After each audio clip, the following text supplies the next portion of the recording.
Chapter 3. The Days of Imprisonment.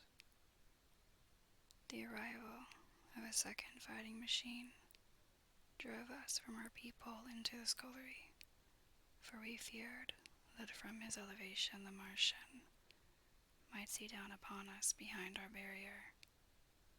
At a later date we began to feel less in danger of their eyes, for to an eye in the dazzle of the sunlight outside our refuge must have been blank blackness. But at first the slightest suggestion of approach drove us into the scullery, in heart-throbbing retreat. Yet terrible as was the danger we incurred, the attraction of peeping was for both of us irresistible.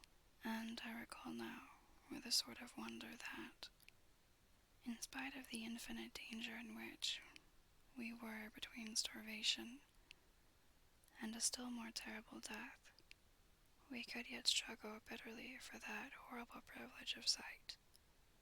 We would race across the kitchen in a grotesque way between eagerness and the dread of making a noise, and strike each other and thrust and kick within a few inches of exposure. The fact is that we had absolutely incompatible dispositions and habits of thought and action, and our danger and isolation only accentuated the incompatibility. At Halliford, I had already come to hate the curate's trick of helpless exclamation, his stupid rigidity of mind, his endless muttering monologue vitiated every effort I made to think out a line of action, and drove me at times thus pent up and intensified almost to the verge of craziness. He was as lacking in restraint as a silly woman. He would weep for hours together, and I verily believe that to the very end this spoiled child of life thought his weak tears in some way efficacious, and I would sit in the darkness unable to keep my mind off him by reason of his importunities. He ate more than I did, and it was in vain I pointed out that our only chance of life was to stop in the house until the Martians had done with their pit. That in that long patience a time might presently come when we should need food. He ate and drank impulsively in heavy meals at long intervals. He slept little.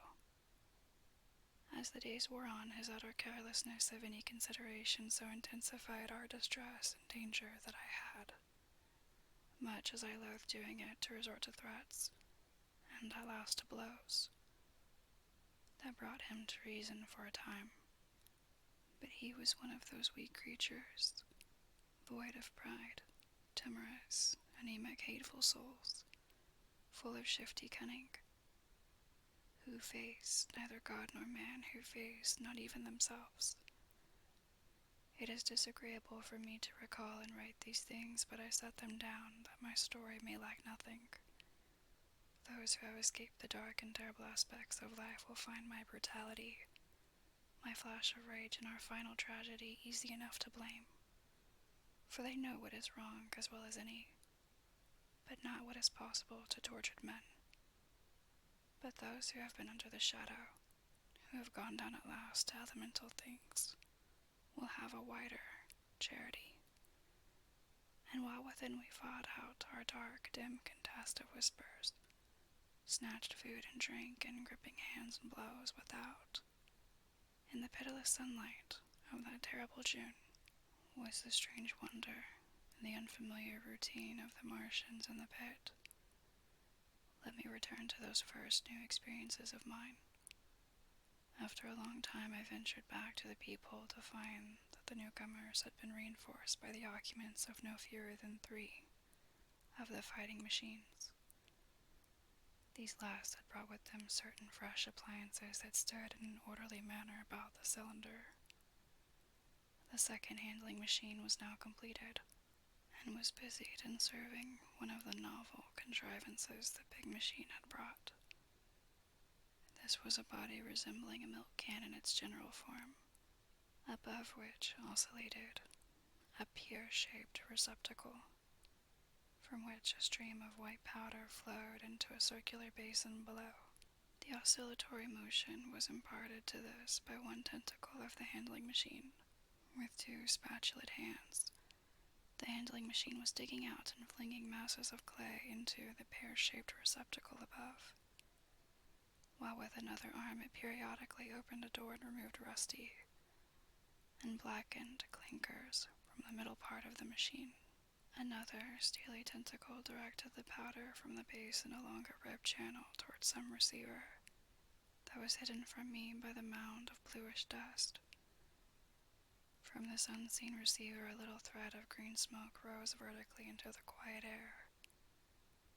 As I looked, the handling machine with a faint and musical clinking extended, telescopic fashion, a tentacle that had been a moment before a mere blunt projection until its end was hidden behind the mound of clay. In another second, it had lifted a bar of white aluminum into sight, untarnished as yet, and shining dazzlingly, and deposited it in a growing stack of bars that stood at the side of the pit. Between sunset and starlight, this dexterous machine must have made more than 100 such bars out of the crude clay, and the mound of bluish dust rose steadily until it topped the side of the pit. The contrast between the swift and complex movements of these contrivances and the inert, panting clumsiness of their masters was acute, and for days I had to tell myself repeatedly that these latter were indeed the living of the two things. The curate had possession of the slit when the first men were brought to the pit. I was sitting below, huddled up, listening with all my ears. He made a sudden movement backward, and I, fearful that we were observed, crouched in a spasm of terror. He came sliding down the rubbish and crept beside me in the darkness, inarticulate, gesticulating, and for a moment I shared his panic. His gesture suggested a resignation of the slit, and after a little while my curiosity gave me courage, and I rose up, stepped across him, and clambered up to it. At first I could see no reason for his frantic behavior. The twilight had now come. The stars were little and faint, but the pit was illuminated by the flickering green fire that came from the aluminum making. The whole picture was a flickering scheme of green gleams and shifting rusty black shadows strangely trying to the eyes. Over and through it all went the bats, heeding it not at all. The sprawling Martians were no longer to be seen. The mound of blue-green powder had risen to cover them from sight, and a fighting machine with its legs contracted, crumpled, and abbreviated stood across the corner of the pit. Amid the clangor of the machinery came a drifting suspicion of human voices that I entertained at first only to dismiss. I crouched, watching this fighting machine closely, satisfying myself now for the first time that the hood did indeed contain a Martian. As the green flames lifted, I could see the oily gleam of its integument and the brightness of his eyes. And suddenly I heard a yell, and saw a long tentacle reaching over the shoulder of the machine to the little cage that hunched upon its back. Then something struggling violently was lifted high against the sky, a black, vague enigma against the starlight. And as this black object came down again, I saw by the green brightness that it was a man. For an instant he was clearly visible. He was a stout, ruddy, middle-aged man, well-dressed. 3 days before, he must have been walking the world, a man of considerable consequence. I could see his staring eyes and gleams of light on his studs and watch chain.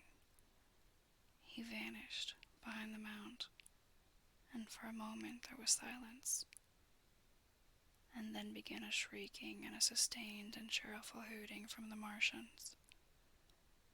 I slid down the rubbish, struggled to my feet, clapped my hands over my ears, and bolted into the scullery. The curate, who had been crouching silently with his arms over his head, looked up as I passed, cried out quite loudly at my desertion of him, and came running after me. That night, as we lurked in the scullery, balanced between our horror and the terrible fascination this peeping had, although I felt an urgent need of action, I tried in vain to conceive some plan of escape. But afterwards, during the second day, I was able to consider our position with great clearness. The curate, I found, was quite incapable of discussion. This new and culminating atrocity had robbed him of all vestiges of reason or forethought. Practically, he had already sunk to the level of an animal. But as the saying goes, I gripped myself with both hands. It grew upon my mind once I could face the facts that, terrible as our position was, there was as yet no justification for absolute despair.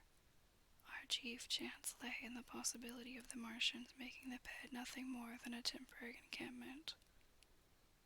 Or even if they kept it permanently, they might not consider it necessary to guard it, and a chance of escape might be afforded us.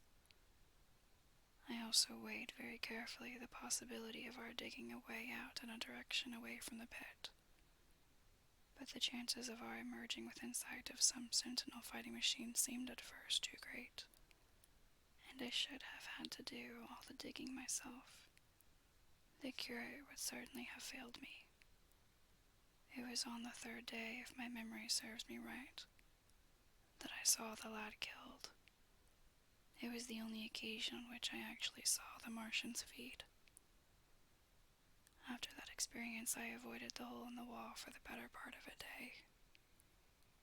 I went into the scullery, removed the door, and spent some hours digging with my hatchet as silently as possible.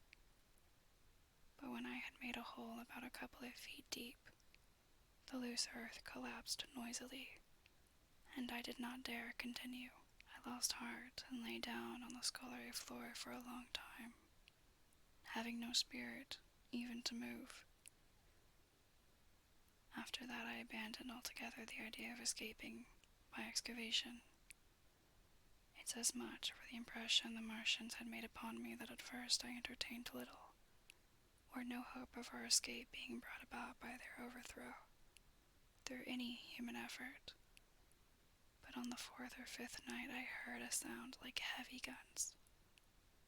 It was very late in the night, and the moon was shining brightly. The Martians had taken away the excavating machine, and save for a fighting machine that stood in the remoter bank of the pit, and a handling machine that was buried out of my sight in a corner of the pit immediately beneath my peephole, the place was deserted by them.